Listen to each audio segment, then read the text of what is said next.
Et après, vous rentrez à l'Élysée, donc à l'époque de François Mitterrand. Oui, enfin, vous le dites dans le livre, ça. Hein, oui.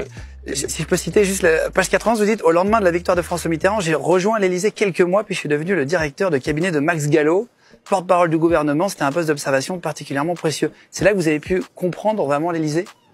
J'avais 26 ans, donc je venais de sortir de l'ENA, j'avais fait 1 an ou 2 à la Cour des comptes, et je suis immédiatement projeté à l'Élysée, puis ensuite directeur de cabinet d'un ministre, qui en plus est un écrivain, journaliste, qui m'initie quand même à la connaissance de ce qu'était le milieu de la presse, et donc j'ai beaucoup appris, et du fonctionnement de ce qu'est la machine, y compris de la présidence de la République, ce qui fait que quand je suis devenu président de la République, disons 30 ans après, si j'ai bien compté. Oui, c'est ça, 31 ans.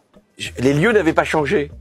Alors, je suis arrivé à l'Élysée, j'ai dit, j'étais là il y a 30 ans. Vous connaissez les fauteuils? Non, oui, pratiquement. Rien, le mobilier, rien n'avait changé.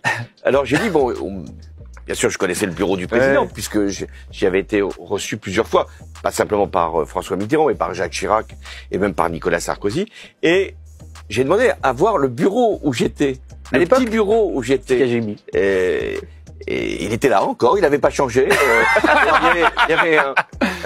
Il y avait une personne dans le bureau. J'ai presque eu envie de lui dire, mais qu'est-ce que vous faites là? C'est marrant quand même.